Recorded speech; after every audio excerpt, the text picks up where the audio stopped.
¿Qué tal? Muy buenas tardes, bienvenidos, bienvenidas. Les agradecemos en nombre de la Red Latinoamericana para la Investigación y el Desarrollo de Políticas Públicas el interés en participar en esta primera capacitación en estado abierto que organizamos desde la red. En el día de hoy la capacitación estará a cargo de Oscar Ortega. Oscar es magíster en gestión, desarrollo y gobierno, cuenta con varios cursos internacionales en gobierno y estado abierto. Actualmente es asociado de programas del Instituto Republicano Internacional, consultor de la CEPAL Naciones Unidas y catedrático de la Universidad Nacional Autónoma de México y la Universidad de La Salle Bajío. Ha encabezado procesos de elaboración de planes y estrategias de gobierno abierto a nivel nacional y local en México y ha coordinado distintas redes especializadas en el tema. Actualmente es parte del equipo directivo de nuestra red, es director del capítulo por México. Así que sin más, darles la bienvenida, esperando que disfruten de esta capacitación. En el chat les voy a colocar un link para que registren la asistencia para todas aquellas personas que necesiten eh, una certificación de asistencia, ¿sí? Así que bienvenidos, Oscar, te paso la palabra. Daniela, qué gusto. Antes que nada agradecer a cada una y cada uno de ustedes por su tiempo, un poco tratar de compartir seguramente algo que ya han escuchado o han trabajado o han incorporado también como una filosofía de vida, ¿no? Que es justamente el gobierno abierto, el estado abierto, la sociedad abierta. En este caso, vamos a introducir un poco para aquellos que sea su primer contacto con este concepto, con este enfoque, con este nuevo paradigma, un poco de dónde y por qué surge, ¿no? Yo creo que la principal relevancia histórica es que nuestros gobiernos en las últimas décadas en la región y en otras regiones de parte del mundo, en el mundo, han tenido que enfrentar diferentes retos o problemáticas que inhiben justamente el desarrollo de sus territorios y sobre todo el modelo democrático que caracteriza a gran parte de nuestros países, ¿no? Problemas como dificultades para gobernar, para tomar decisiones, para lograr compromisos, ¿no? Para tener un proceso de legitimidad o entendimiento, comunicación con sus sociedad específica donde están asentados y sobre todo para poder superar, ¿no? Esos grandes problemas que pues parece que se ven cada día más complejos, ¿no? Problemas relacionados con el cambio climático, problemas relacionados con la falta de paz, problemas relacionados con la pobreza, ¿no? Con desigualdades específicas.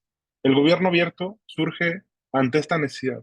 Hace aproximadamente 12 años, ¿no? En la Asamblea General de Naciones Unidas, el entonces presidente Barack Obama subió al pleno y pronunció un discurso súper relevante que tuvo un hito histórico, ¿no? Puso sobre la mesa la necesidad de transitar hacia gobiernos que posibilitaran hacer parte a los ciudadanos dentro de lo que conocemos como decisiones públicas o políticas públicas, ¿no? Es este contexto que en la Asamblea General de Naciones Unidas en el 2011 surge una iniciativa superpotente que se llamó Alianza para el Gobierno Abierto. Una alianza que centra en la oportunidad de cambiar la filosofía o la forma en que se estaban tomando las decisiones, o estaban generándose las políticas públicas centrada en este principio básico, que básicamente más adelante vamos a ver de qué se trata, ¿no? Un poco regresando a la contextualización de estos grandes problemas, ¿no? Sin duda, el gobierno abierto también es una alternativa a lo que muchos de nuestros países en América Latina y el Caribe, pues de manera definitiva viven cada día en sus procesos de interacción social, ¿no? La corrupción, ¿no? Un tema súper relevante para nuestra región, donde esta corrupción básicamente va en aumento, ¿no? Debido a la falta de principios y elementos básicos que caracterizan al gobierno abierto, ¿no? Debido a la falta de transparencia, de honestidad, ¿no? De preparación profesional, de cambiar la filosofía de vida de las personas para que de alguna manera sean actores que abonen a la construcción del territorio y no inhiban y obstaculicen los procesos de poder lograr sociedades más igualitarias, ¿no? La corrupción, un tema que en las últimas décadas yo creo que ha sido de los problemas que más particularmente ha inhibido el desarrollo de nuestros países, ¿no? Entiéndase la corrupción como la apropiación de aquello que pertenece a todos, ¿no? Para beneficios de algunos cuantos. Y la corrupción no solamente es del ámbito público, ¿no? También en el ámbito social privado, ¿no? En nuestra vida diaria, capaz, no sé si pasa en sus países, pero a tal grado, tal vez ciertos actos de corrupción los hemos normalizado como parte del proceso de desarrollo personal, ¿no? El poder utilizar redes de nepotismo, el poder establecer redes que de alguna manera dañan a otros, ¿no? Particularmente en cualquier sentido, o bien poner un intercambio monetario a una cosa que debería ser abierta y competitiva para que todo el mundo tuviera acceso, ¿no? Principalmente la corrupción es uno de los principales problemas por los cuales también surge este nuevo paradigma, ¿no? Y vemos cómo generalmente en nuestro continente, o nuestra región, mejor dicho, en América Latina y el Caribe, históricamente ha estado en un color rojizo, ¿no? Según el índice de transparencia internacional, entre más corrupto es un país, más rojo se presenta, ¿no? Como vemos en nuestra región, parece que la mayor parte de los países representan un ámbito de corrupción muy alto donde básicamente la corrupción cuesta incluso vidas, ¿no? Tiene un importante apego literalmente a la economía, ¿no?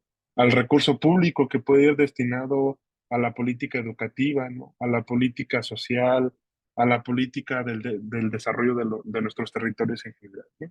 Y en ese sentido, es que en el 2011, justo ante esta crisis, debo decirlo, democrática, ¿no? A esta crisis del modelo tradicional de gobierno donde solamente la autoridad pública diseñaba y tomaba decisiones, sin la parte social, ¿no? Sin la ciudadanía de por medio.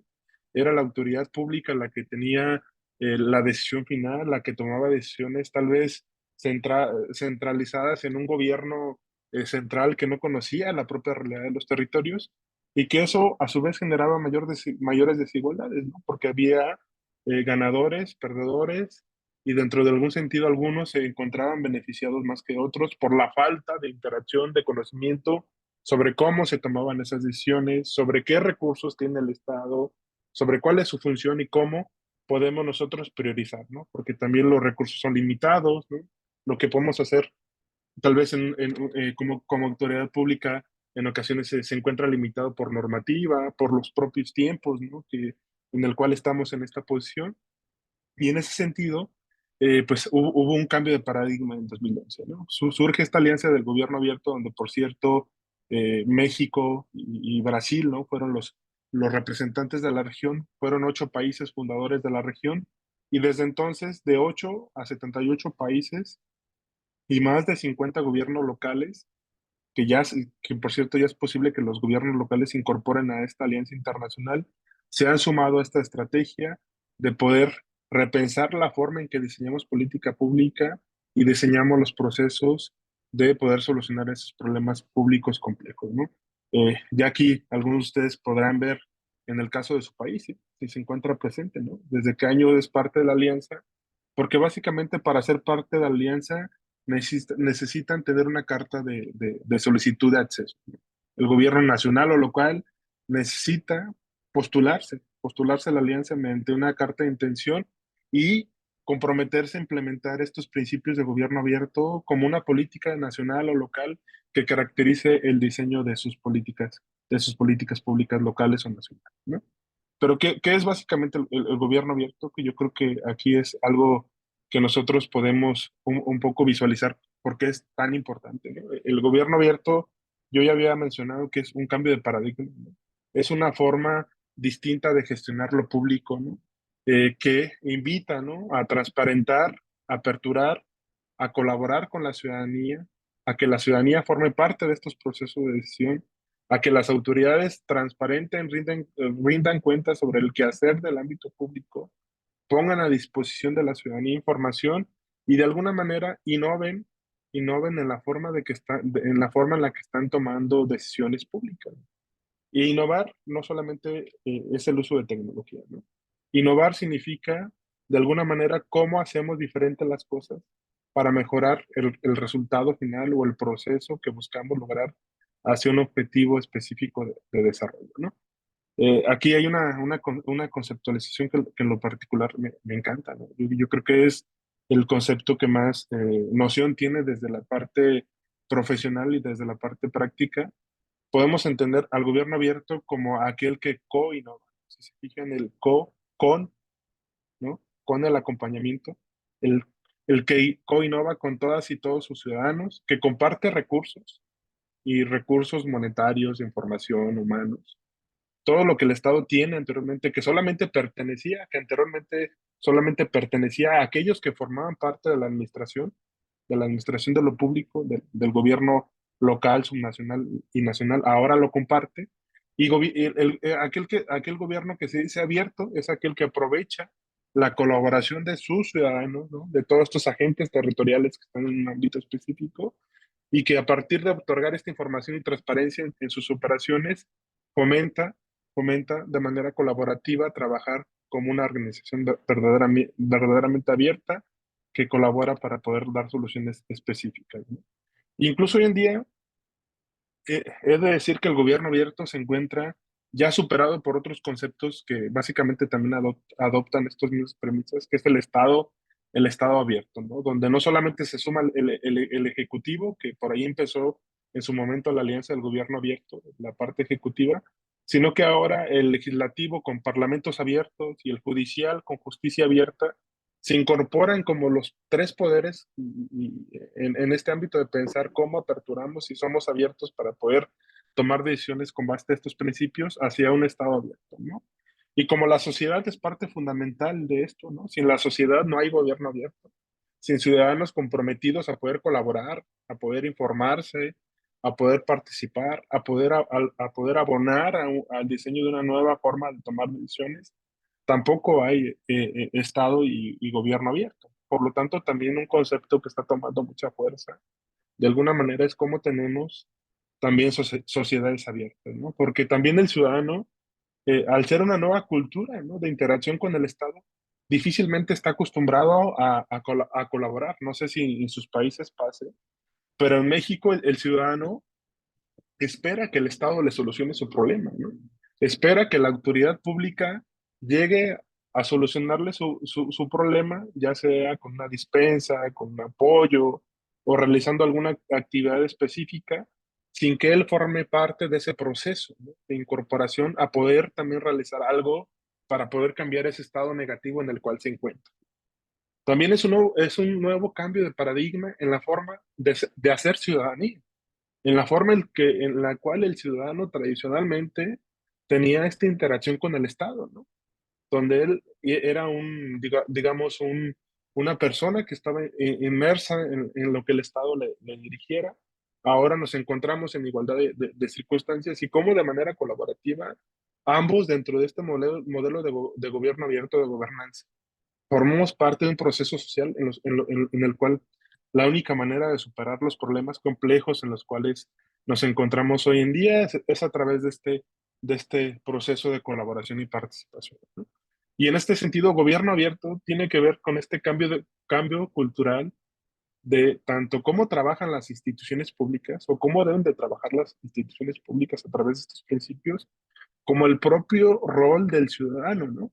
Un ciudadano que esté cada vez más informado, un ciudadano que tenga mayor conocimiento de cómo es que el Estado funciona para atender algún problema y cómo de manera específica a través de la información, a través de sus capacidades, se incorpora de manera activa para convertirse en un agente de cambio, en un actor constructor del desarrollo, ¿no? Constructor del cambio, ¿no? De un Estado mejor para poder garantizar ese bien común, ¿no? Ese desarrollo, esa felicidad, ¿no? Particular que todos buscamos como comunidad, como sociedad, ¿no? Y en ese sentido, el gobierno abierto, pues básicamente al principio, si bien se discutía como una forma de superar los problemas de legitimidad de los gobiernos. En el proceso de su implementación se fue construyendo como una herramienta también para que los propios ciudadanos formaran parte de la construcción de la sociedad en la cual quieren vivir, ¿no? En la cual quieren que sus hijos crezcan, ¿no? Sus familiares, sus familias se desarrollen en ese sentido, ¿no? Por lo tanto, el gobierno abierto, pues es una alternativa concreta, una alternativa concreta para empoderar a la ciudadanía, para acercar a la ciudadanía a los asuntos de lo público, ¿no? A los asuntos de la comunidad y de alguna manera una herramienta para el desarrollo, ¿no? Una herramienta para el desarrollo de la comunidad porque son principios y pilares básicos que podemos ver en esta PPT, ¿no? Como a través de cuatro pilares básicos que ya existían en su momento, ¿no? Que no, digamos, no es el invento, sino la receta de conjunción de estos cuatro principios o pilares básicos que podemos lograr transformar la forma tradicional en que se construyen decisiones desde lo público, ¿no? Ahora con la presencia de la sociedad. Y nos referimos a la transparencia, al acceso a la información, un derecho humano fundamental de la Declaración de Derechos Humanos, ¿no? Que el acceder a la información para que yo pueda estar informado y pueda de alguna manera incidir de manera más directa con base a esa certeza de que conozco cuál es el problema, ¿no? De que conozco cuáles son las limitantes o cuál es la capacidad que tiene mi gobierno municipal, nacional, local para poder incidir, ¿no? Otro, la participación, que es distinta a la colaboración. Básicamente, yo por el simple hecho de estar el día de hoy en este webinar, puedo decir que participé, pero de alguna manera es diferente a la colaboración, ¿no? Porque tradicionalmente se nos acostumbraba a participar en un proceso electoral. Yo ya cumplí, soy buen ciudadano porque fui a votar a elegir a mi gobernante, ¿no? Ahora a él le toca solucionarme mágicamente todos mis problemas, porque yo ya voté. De alguna manera, la participación sigue siendo un derecho fundamental, un derecho humano, ¿no? El derecho que uno tiene a participar en las decisiones públicas, ¿no? En las decisiones de la comunidad. Pero otro elemento que se agrega a la participación es la colaboración, donde yo también soy parte y de alguna manera soy corresponsable de poder abonar a la solución de estos problemas, ¿no? Corresponsable porque muchos de los factores que incurren o de las causas que generan estos problemas que yo les he mencionado, como la corrupción, como el cambio climático, ¿no? Muchas de esas causas yo como actor soy el propio, el que las promueve en mi ámbito social, ¿no? El que genera justamente esas causas para incrementar el problema que afecta a todos. De alguna manera, soy corresponsable también de cambiar esas situaciones, esas variables que presentan el problema para que podamos vivir en un estado mejor, para que podamos tener una mejor comunidad y de la mano, en colaboración, en red, podamos construir, ¿no? El futuro que todos queremos, donde la igualdad, la honestidad, el respeto, ¿no? Esos derechos fundamentales que a veces parece que se nos han olvidado sean elementos principales, ¿no? Y obviamente en un mundo digital, pues, ¿quién no puede pensar que la tecnología puede quedar fuera? Donde mediante la tecnología podemos acercar información, podemos acercar a las personas para que participen, podemos llevar servicios, ¿no? Podemos acercar de alguna manera mediante las plataformas tecnológicas un estado que anteriormente se encontraba centralizado en una región donde difícilmente yo podría movilizarme para consultarle, ¿no? Y poder trabajar colaborativamente ante un asunto que mi comunidad está sufriendo, ¿no?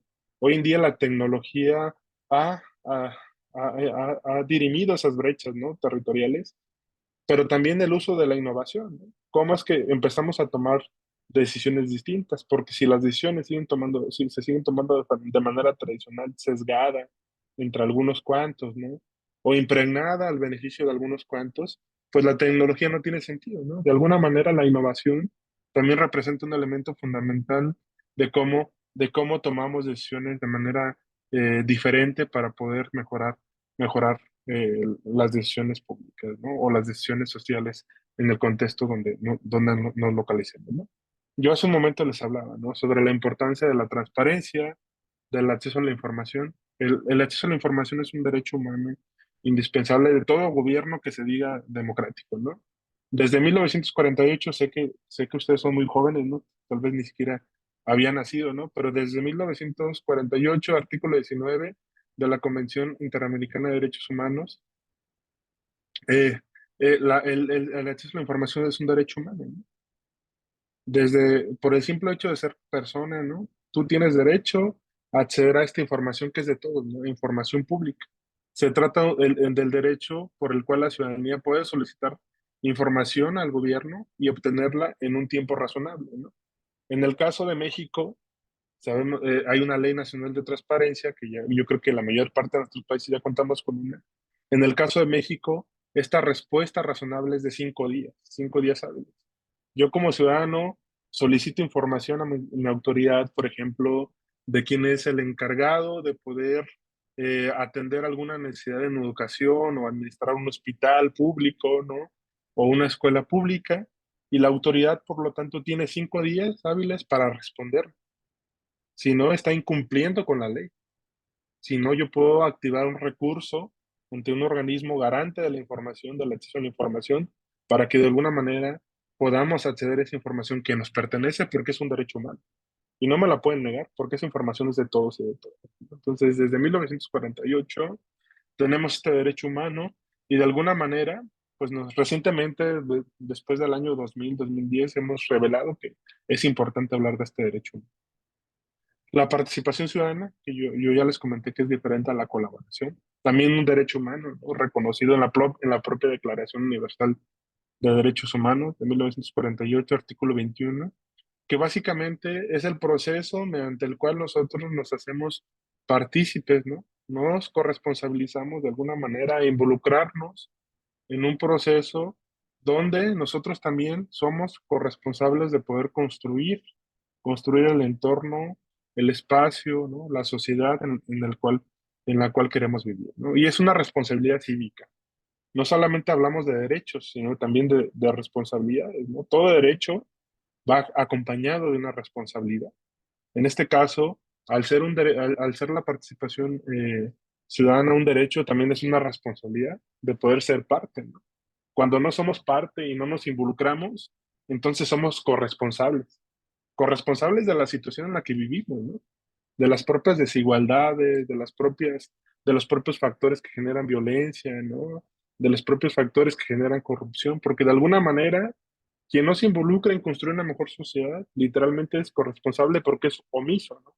Omiso a que otro lo haga por mí, ¿no? O el Estado propio eh, por sí mismo solucione las problemáticas que muchas de las cuestiones, pues también el Estado se replica las propias prácticas que hay en la sociedad, ¿no? Cuando no llegan las personas correctas a estas representaciones públicas, ¿no? Cuando las personas que están en estas representaciones públicas no tienen un sentido democrático, no tienen un sentido de honestidad, de transparencia, de colaboración, seguramente el tipo de política pública, decisiones que se tomen estarían alejadas de estos principios que son fundamentales, ¿no? Y que vienen también desde el ámbito social, ¿no?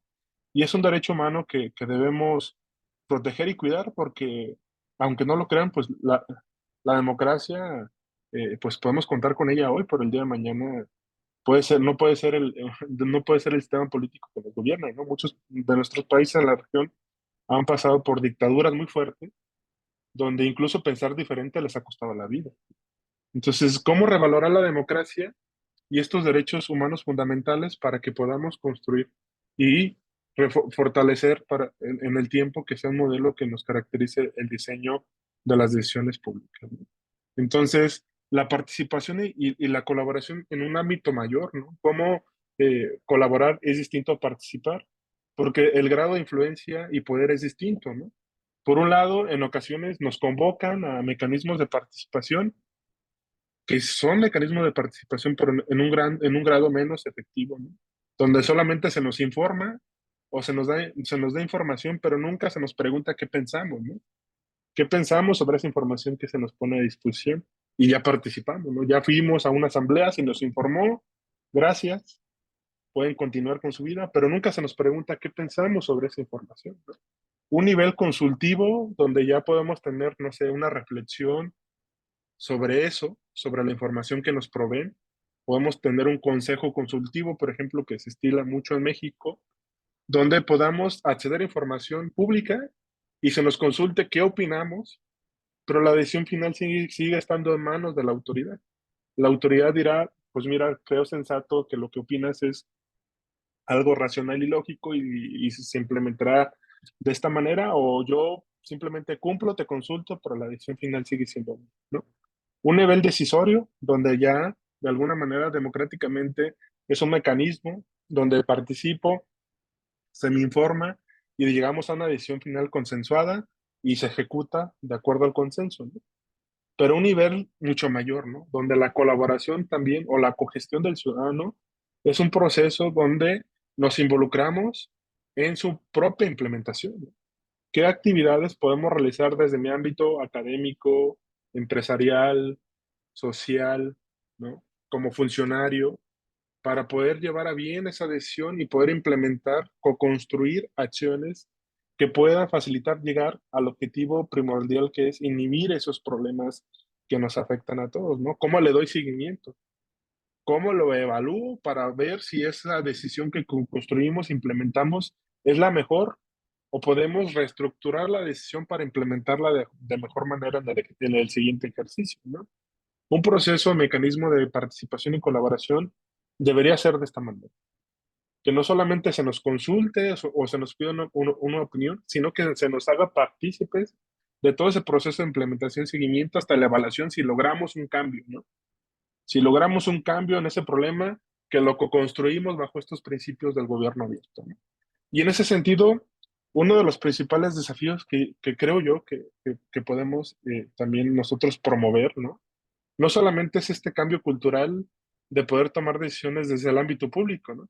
Sino de alguna manera el desafío de promover ciudadanos y ciudadanas cada vez más involucrados, ¿no? Que puedan visibilizar esta universalización de su derecho a acceder a información, de su derecho humano a participar, de su derecho humano a involucrarse y, ¿por qué no, ser partícipe de las soluciones a estos problemas? Y a veces no es que tengamos que hacer grandes acciones, pequeñas acciones generan grandes cambios, como desde el simple hecho de organizarnos como ciudadanos para limpiar mi comunidad, ¿no? O mejorar la imagen de mi comunidad, o promover valores, o realizar actividades específicas, ¿no? Con los actores sociales o las generaciones que vienen detrás para que se impregnen de esa buena ciudadanía, son los cambios que podemos generar para poder abonar a la construcción de mejores sociedades, ¿no? De alguna manera, el reto también está no solamente en cambiar la forma de pensar de la autoridad, sino cambiar la forma de pensar de la propia ciudadanía, ¿no? No sé en sus países de origen, pero en México a veces es difícil. Yo que soy profesor y que ahora estoy con profesionales que están estudiando esto de gobernanza, de política pública, de desarrollo territorial, en ocasiones es bien difícil porque están impregnados de cuestiones culturales que vienen desde la familia, ¿no? Y tenemos muchos dichos, ¿no? En México, ¿no? Por ejemplo, el que no tranza no avanza, ¿no? O sea, dichos que desde la propia familia se difunden para promover esas variables que generan los problemas que actualmente nos aquejan en un proceso de desigualdad, de violencia, ¿no? De falta de honestidad, ¿no? Que al final la falta de honestidad pues le puede costar la vida a alguien, ¿no? Cuando no eres honesto en un proceso profesional y que no haces bien tu trabajo, pues eso de alguna manera puede afectar a una persona para que le pueda costar su vida. Y de esa manera pues la alianza de gobierno abierto se ha promovido, ¿no? En sus inicios se promulgó como un cambio de paradigma, se institucionalizó la alianza del gobierno abierto, ¿no? Se promovieron mecanismos de gestión y de política pública como los planes de acción del gobierno abierto, que eran políticas públicas basadas en compromisos, que eran diseñadas de la mano de la autoridad y el ciudadano para implementar este paradigma, ¿no? Y obviamente se fueron generando más mecanismos ciudadanía-gobierno donde la principal característica es que estaban en condiciones de igualdad, donde el Estado o el gobierno ya no era un nivel superior, se ponía en condiciones de igualdad. Lamentablemente, en ocasiones, el propio desconocimiento de la ciudadanía o el desconocimiento de cómo funcionan las instituciones hace que de alguna manera el piso siga siendo desequilibrado, ¿no? Que la balanza siga estando a favor de aquel que conoce cuáles son los procesos o cómo funciona el Estado, ¿no? También requerimos ciudadanía de alguna manera que hable el mismo lenguaje que el funcionario. Y me refiero al lenguaje técnico, al lenguaje institucional, al lenguaje metodológico, ¿no? De cómo se deben de tomar las acciones, porque Yo creo, y particularmente creo que estas herramientas del plan de acción y del foro multiactor ya han quedado cortos con la necesidad que tenemos actualmente, ¿no? Entonces, en sus inicios surgieron como estos dos instrumentos que iban a revitalizar, sobre todo a hacer costumbre que la autoridad colabore con la sociedad civil, ¿no? Colabore y trabaje con la ciudadanía para co-crear, ¿no? Para con el ciudadano crear política pública reflejada en una acción que atendiera a las particularidades de los territorios donde se iban a implementar estos planes de acción, ¿no? Entonces, hoy en día se han transformado, hoy en día pues han tuvido su retroceso, ¿no? Por lo menos en México yo visualizo que un cambio político de un régimen que no piensa de esta manera ha tenido un retroceso y vuelve a centralizar todas las decisiones a un ámbito personalizado de ciertos personajes e inhibe la colaboración y el diálogo con los ciudadanos. Porque también digamos que el gobierno abierto depende mucho de la voluntad de quienes estén en estas dos vías, ¿no? Tanto la autoridad como el ciudadano. Porque el ciudadano puede tener la no voluntad de colaborar, aunque el funcionario promueva la colaboración, o al revés, el ciudadano puede mandar la colaboración y participación y el funcionario puede decir, no, yo no creo en ese proceso de colaboración y por algo me elegiste, ¿no? Por algo fui el que votaste en una urna y tengo la voluntad del pueblo de ser el electo, ¿no? De alguna manera también es una forma de pensar donde ambos tienen que embonar en ese pensamiento, en esa filosofía para poder construir, ¿no? Y algunos beneficios particulares que yo creo que siempre he promovido, ¿no? De por qué aplicar políticas, por qué aplicar este paradigma de gobierno abierto, sin duda es para fortalecer este sistema que llamamos democracia, ¿no? Centrado en libertades y derechos y obviamente responsabilidades, ¿no? No podemos hablar solamente de libertades y derechos, también de responsabilidades que tenemos como ciudadanos en un mundo democrático, ¿no? Obviamente incrementa la confianza, ¿no? De la ciudadanía en sus instituciones, porque saben qué es lo que hacen, saben cómo toman una decisión, saben que pueden ser partícipes, saben que pueden solicitar información, saben que pueden ser escuchados. Y a veces solamente hace falta escuchar para dirimir todo conflicto, ¿no? Escuchar y saber qué siente el otro, ¿no? Para poder construir, que es uno de los principales elementos de este proceso, ¿no? Obviamente mejora el diseño de lo que conocemos como política pública, porque ya no lo diseño yo como funcionario, lo diseñamos todos en un proceso de colaboración. Tiene un punto de vista distinto, ni un valor distinto hacerlo de manera colaborativa a través de diferentes lentes, de diferentes puntos de vista y sobre todo de propias realidades, ¿no? Muchos de nosotros no conocemos la realidad del ciudadano que vive en una periferia, ¿no? O que nació bajo circunstancias complejas y esa propia complejidad también tiene su valor, ¿no? De cómo esa realidad tiene un valor específico para construir política pública. Obviamente visibiliza y prioriza políticas públicas, ¿no? Porque, pues, cuando diseña uno mismo una política pública, pues las problemáticas son diferentes. Para mí la problemática puede ser que no cuento con un Starbucks o un estadio de fútbol, ¿no? Y eso es una política pública. Pero si lo construyo con los demás, dentro de un sentido de empatía, ¿no?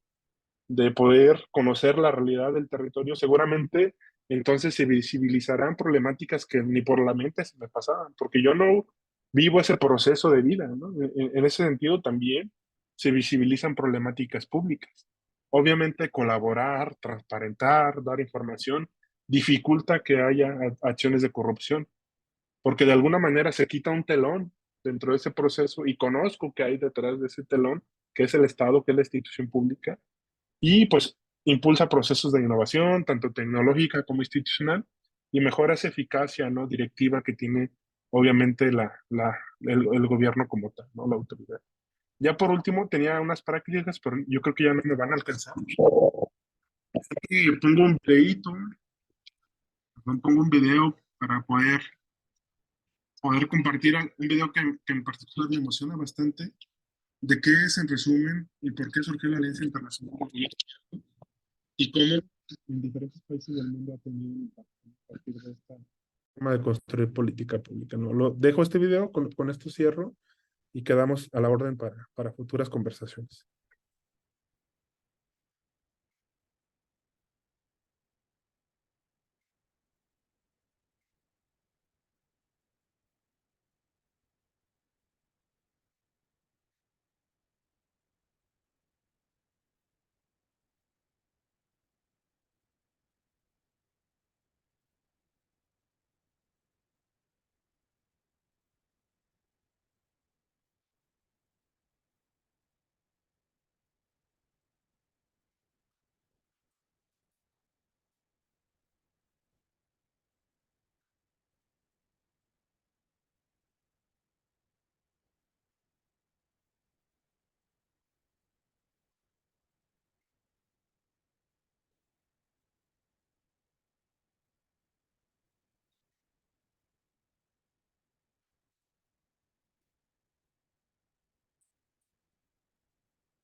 Perdón, Oscar, no escuchamos el video. Yo no sé si es sin audio o con audio.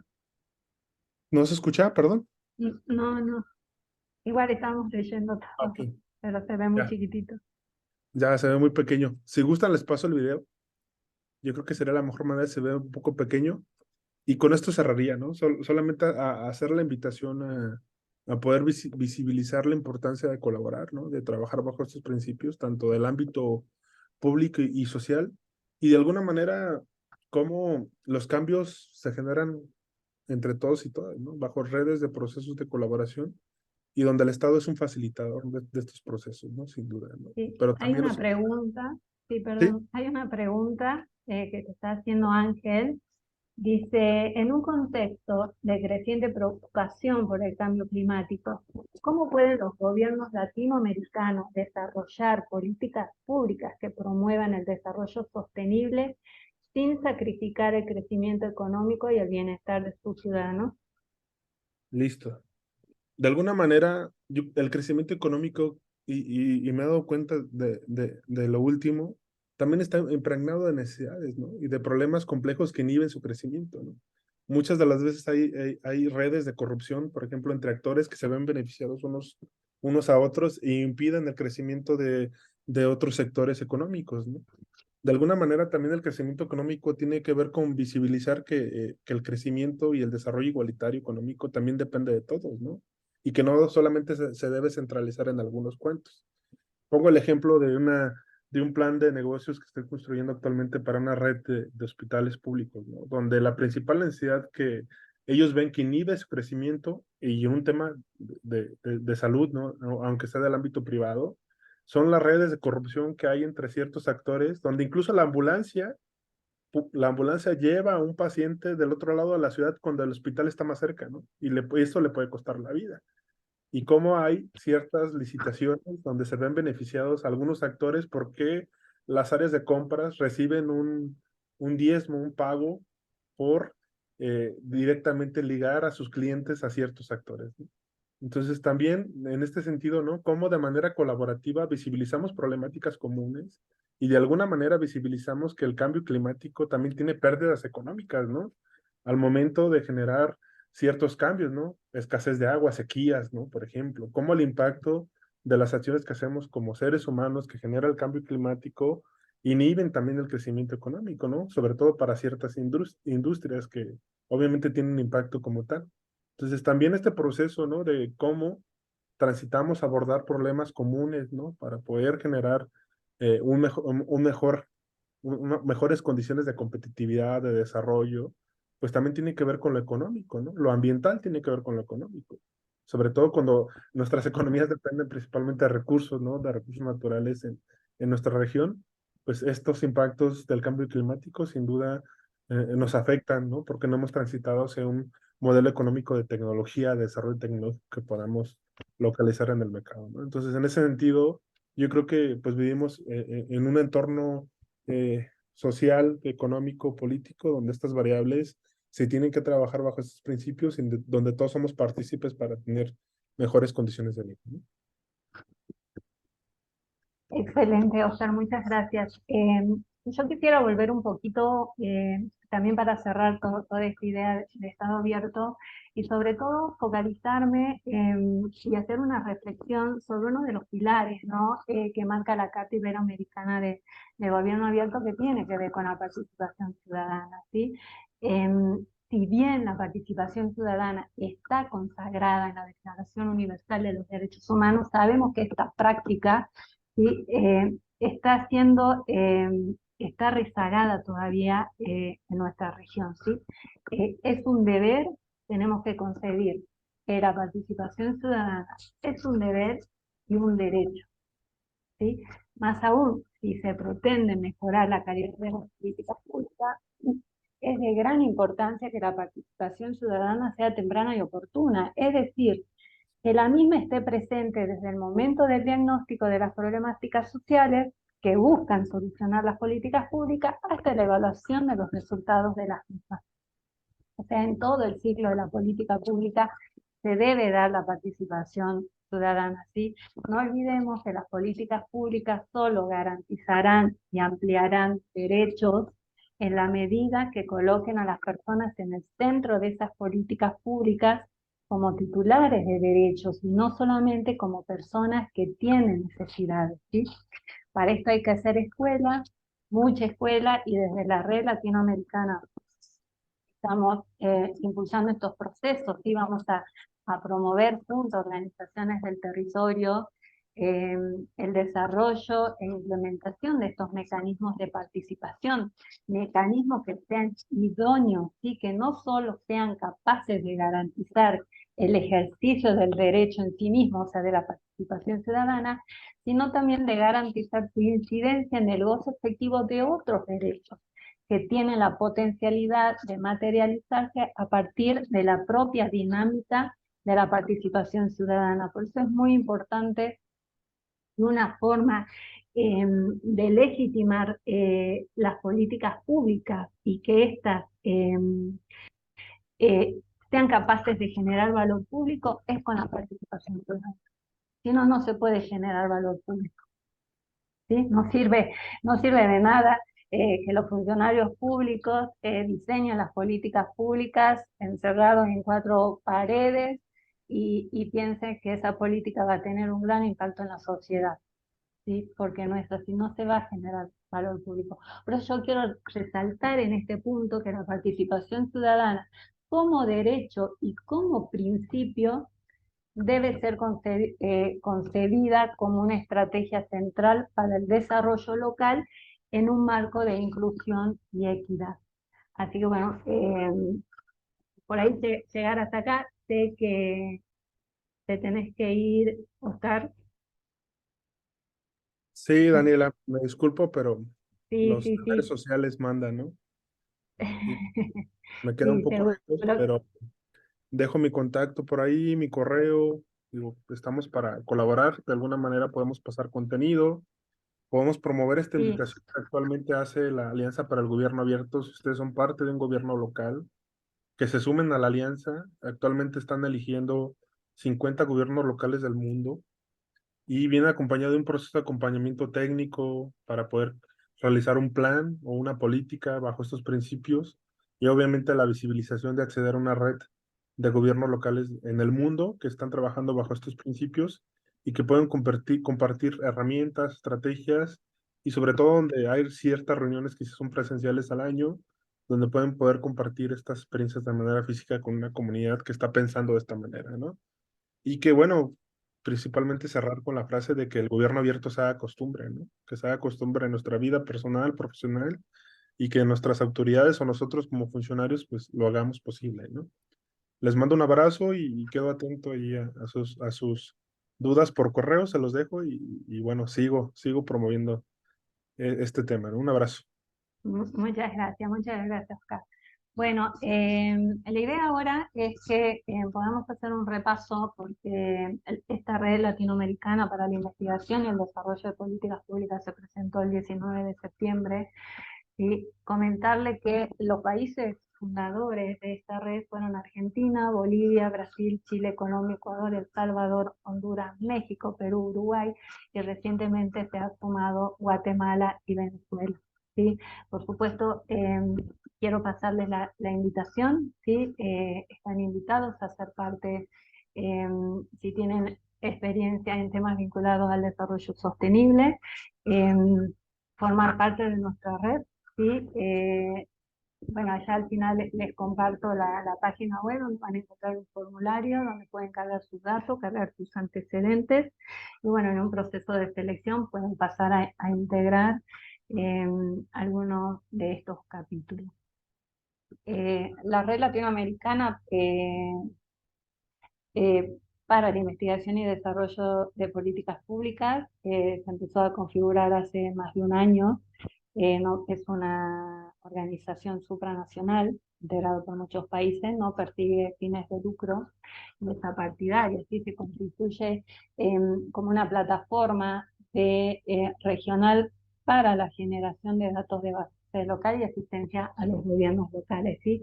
Lo que buscamos con esta red es brindarle asistencia técnica a los gobiernos locales para que puedan gestionar políticas públicas basadas en evidencia y que coloquen a las personas y al planeta en el centro de esas políticas públicas. Lo que tenemos como objetivos específicos, ¿no? Primero va a ser el fortalecimiento de las capacidades de gestión y desarrollo, ¿no? Y ejecución de todas las políticas públicas que se implementen en el territorio. Sí, estamos firmando convenios con muchas universidades de la región.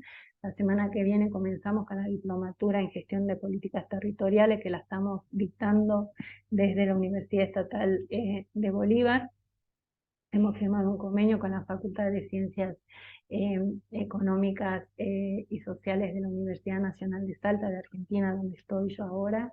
Estamos tramitando una firma de una carta de entendimiento con la Universidad de El Salvador, también haciendo algunas gestiones con universidades, otras universidades de acá de Argentina y universidades de Uruguay. ¿Sí? Lo que nosotros pretendemos es que con esa asistencia técnica que hacemos al territorio y todas las investigaciones que hagamos en cada uno de estos territorios, gobiernos que firmen convenio con nosotros, lo que queremos hacer es recoger datos reales que sean oportunos, que sirvan para tomar decisiones de políticas públicas informadas y poder construir el portal de datos abiertos territoriales de América Latina. En cuanto a los ejes de acción que marcan nuestro plan de trabajo, están los derechos humanos, que es un eje de acción transversal, innovación social y desarrollo local, gobierno, Estado abierto y Agenda 30, lo que tiene que ver con estadísticas locales, territorio, hábitat y movilidad sostenible, gestión eficiente de los recursos naturales, acción por el clima, mujeres y género, pueblos originarios y diversidad cultural, población refugiada, infancias, zonas adultas, mayores, paz, justicia en instituciones sólidas, trabajo decente y empoderamiento. Como verán, nuestros ejes de acción están en consonancia con la Agenda 2030. Comentarles que tenemos también una revista, ¿sí? La revista digital Territorio y Políticas Públicas, que se va a lanzar su primer número en marzo del año que viene. El mes que viene estaríamos lanzando la primera convocatoria, ¿sí? El primer número tiene que ver con datos estadísticos locales. La revista, el primer número es la construcción de datos estadísticos locales, una visión crítica desde la contribución territorial.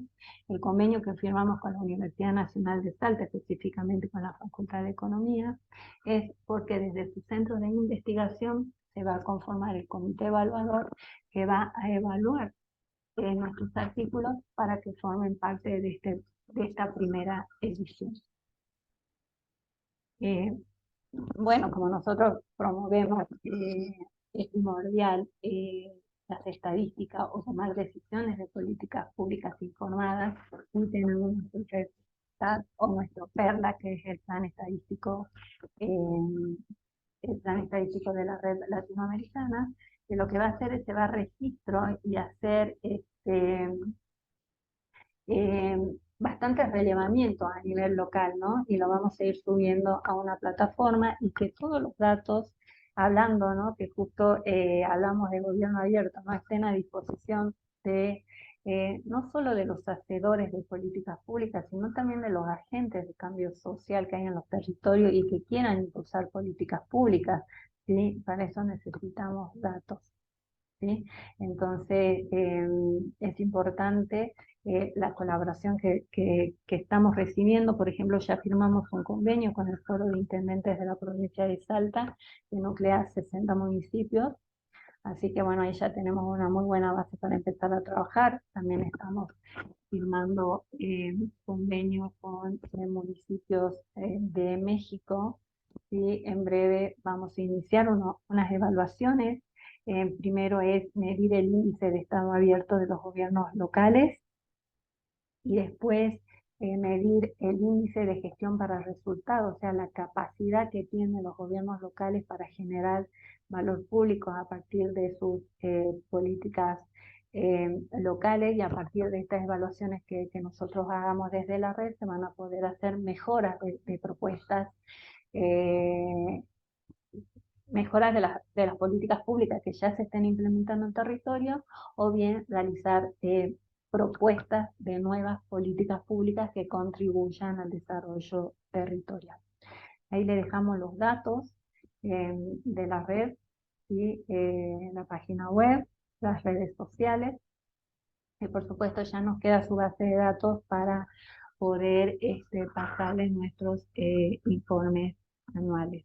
¿Sí? Estamos impulsando el Foro Universitario para el Desarrollo Estudiantil, se conforma una comisión de trabajo entre varios países de América Latina, que conforman la red, donde vamos a trabajar con los estudiantes, porque es necesario, ¿sí? Es muy necesario que estos estudiantes incorporen en su práctica profesional eh, de manera temprana esas problemáticas al desarrollo social y cuáles serían esas soluciones, ¿sí? Es necesario trabajar con ellos. También vamos a invitar, bueno, la primera corte de la diplomatura que les comenté empieza la semana que viene, son 6 meses, pero el año que viene vamos a editar una segunda edición de esta diplomatura. Así que bueno, era importante que podamos comentar de qué se trata la red, qué busca la red, por qué se creó, ¿sí? Necesitamos formular sí o sí políticas públicas territoriales, necesitamos fortalecer las capacidades que hay en los territorios, fortalecer el capital social, dotar de habilidades y capacidades técnicas a los hacedores de políticas públicas. Así que bueno, en ese sentido y en ese marco es que se creó esta red, que es una red integrada 100% por expertos en temas de desarrollo local, que tenemos desde expertos en salud comunitaria hasta expertos en inteligencia artificial, que van a estar apoyando estas políticas. Los aliados son las instituciones, ¿sí? Estamos aliándonos con universidades, estamos aliándonos con gobiernos locales, con el sector empresario y con organizaciones de la sociedad civil. Así que bueno, invitarlos a todos los que quieran formar parte de nuestra red. Les vamos a, bueno, en los mails que le habíamos mandado al pie están los datos de contacto de nuestra red, donde pueden acceder a la web y al link para registrarse. Así que no sé si hay alguien que quiera hacer una pregunta.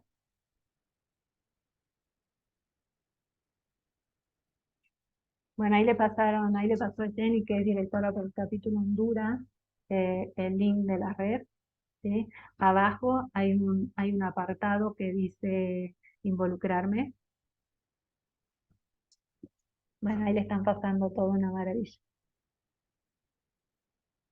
Esta primera capacitación, que fue una introducción al gobierno abierto, es la primera, y vamos a hacer, que la voy a dictar yo más o menos dentro de un mes, que va a ser sobre los principales desafíos que tenemos los gobiernos locales de América Latina para poder promover acciones de Estado abierto, ¿sí? Así que bueno, los que se registraron y bueno, ya nos quedaron sus datos, le vamos a hacer llegar la invitación para que se sigan formando en la temática, que es bastante interesante.